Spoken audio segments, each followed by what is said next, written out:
this world a little more beautiful. Oh, we have pictures here of their excavation that's already been done on the ridges this past weekend that nobody was informed about. Somebody needs to be up there. We're monitoring. We're monitoring. Yeah. If you want to volunteer to monitor, go right ahead. Come to the Safe House and sign up. Unless anyone else wants to speak. Hi, I'd like to address this from a slightly different perspective.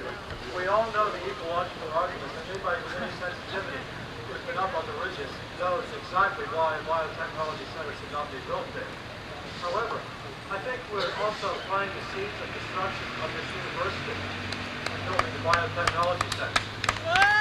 100 years ago, Ohio University consisted of these three buildings: Wilson, McGuffey, and Cutler. At the same time, there was that huge fortress, an elegant fortress, but a fortress up there in the ridges, dominating the entire area. Today, we've seen the whole thing reversed. Ohio University is creeping along and taking over the ridges. But this university really started to get large in the early 1900s because of a man named Alston Ellis, who became president in 1900. In 1902, he caused that big pile of bricks over there to be built and promptly named it after himself.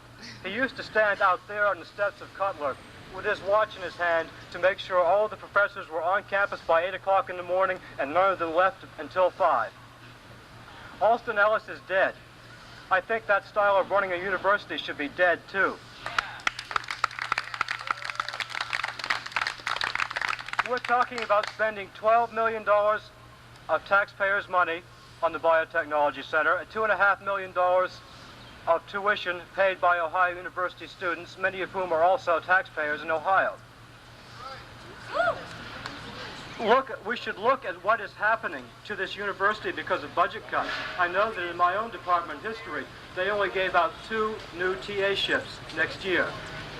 It's in the process of killing the graduate program in history. I think the same thing is happening in other departments.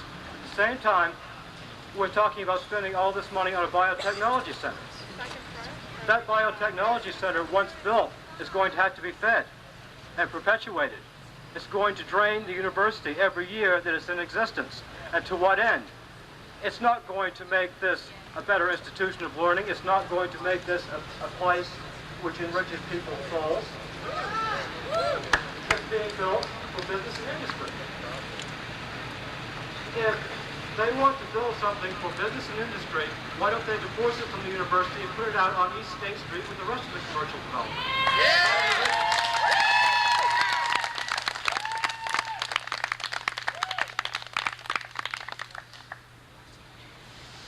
I think the people back there in Cutler should take into consideration the feelings of students at Ohio University because they have had ample proof in the past, as recently as the early 1970s, that when you blatantly disregard what is right, when you blatantly disregard your constituency, which is the student body of Ohio University, trouble can result. Rifts will be driven, and they may not be able to be healed without violence, and that would be a terrible thing.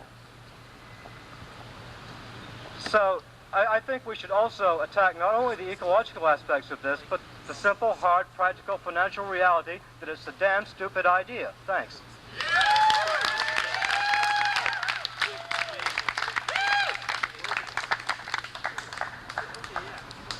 Hello. I've worked with several groups in the last year and a half or so about the ridges, and Geiger has met us with a brick wall every time. Basically, this is our first rally, and we're pretty excited because there's a lot of people here. This is a good way to start things off. We're tired of messing around and playing Geiger's game.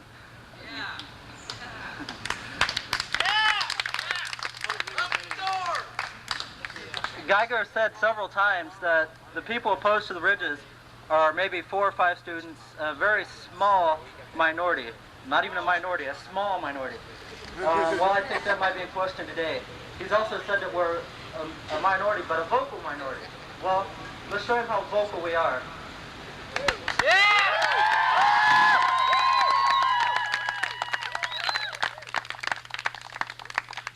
Brother Chad doesn't get this many people. By show of hands, how many people here are circulating Ridge's petitions? Okay, now put your hands down. How many people who aren't circulating Ridge's petitions would be willing to circulate Ridge's petitions? Okay, I have some in my backpack. I don't have enough for all of you. Go to the college gate. I'm gonna go to the college gate. There's petitions there. I'll go Xerox some right now and bring them back here. I'll put them here. Pick them up as you go. There's also Earth Speaks. It's about the most recent issue of Earth Speaks. Goes very in depth and it does a lot of research. It explains the issues very well.